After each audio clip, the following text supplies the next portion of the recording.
मोहित वर्मा जी। महाराज जी, हमारे घर में हम सभी चाहते हैं कि हमारी संतान के रूप में एक महान भक्त प्रकट हो। उसके लिए हमें क्या करना पड़ेगा? आराधना खुद करनी पड़ेगी। जब तक माता और पिता भक्त नहीं होंगे, भगवान के चिंतन परायण नहीं होंगे, सतोगुणी नहीं होंगे, तब तक भक्त संतान कैसे? ये तो बड़े भाग्य होते हैं। कुलम पवित्रम जननी कृतार्था वसुंधरा पुण्यवती चैन। वो भूमि पावन हो जाती है, वो कुल पावन हो जाता है, वो माँ जय जयकार करने योग्य हो जाती है जिसके पुत्र भगवान का भक्त पैदा हो। नाम प्रसंग कहे तो उपदेश, जहाँ या धर्म धन्य सो देश, धन्य सो कुल जो जन्म भयो, धन्य सो तात धन्य सो माय, संतत सकल सुनो चितलाय। श्री हरिवंश।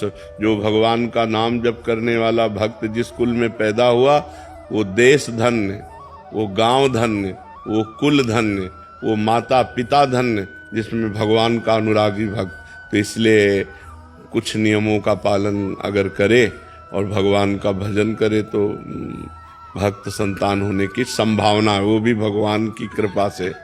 पहली बात तो जिस दिन से गर्भ आ जाए उस दिन से माँ और पिता दोनों ब्रह्मचर्य रहें, पति पत्नी दोनों ब्रह्मचर्य रहें और सात्विक भोजन पावें, तीर्थों का अवगाहन करें, शास्त्र का स्वाध्याय करें, नाम जप करें और भगवान से प्रार्थना करें तो जरूर भगवान का भक्त गर्भ से प्रकट हो सकता है।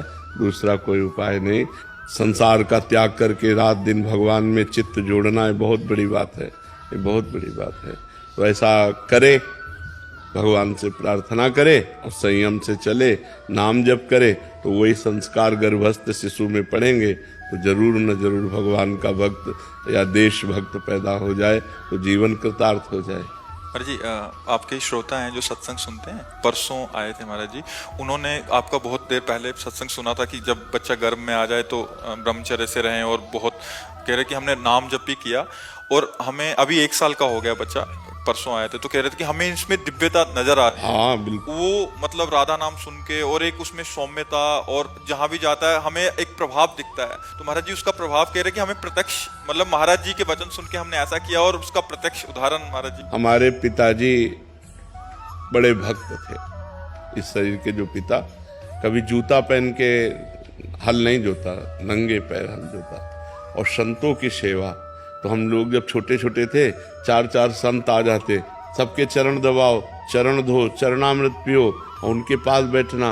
वो श्री राम जय जय राम कीर्तन कराते, कीर्तन करते, भागवत हो रही वही बैठ के सुनते। बचपन से भागवतिक सब परमाणु मिले।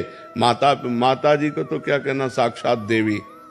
बस वो ऊपर एकांत दुखंडा मकान था तो ऊपर एकांत में बैठे राधा कृष्ण की छवि रखे, वो तो बस जप में ही अधिक लगी रहती थी।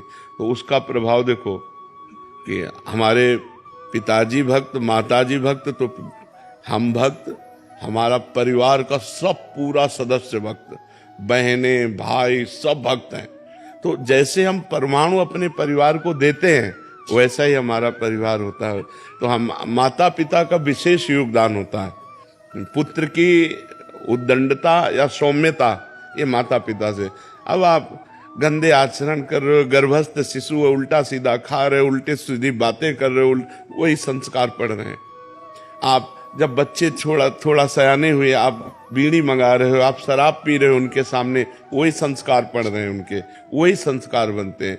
जब संस्कार दिए जाते हैं तो देखो सब। हमें लगता है कि अगर हम पुत्र को उन्नतशील बनाना चाहें तो गर्भ से हमें सावधानी रखनी पड़ेगी। गर्भ से ब्रह्मचर्य, जहां संतान आ गई फिर ब्रह्मचर्य का माता पिता कौन पालन करता है?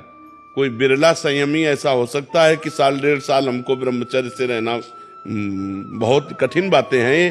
तभी संतानें देखो सब कामुक प्रवृत्ति की और मन में मलिनता लिए हुए अपने माता पिता का भी अपमान करने वाली, समाज में द्रोह पैदा करने वाली, समाज में हानि पैदा करने वाली ऐसी संतानें होती है। तो बहुत सावधानी की जरूरत है।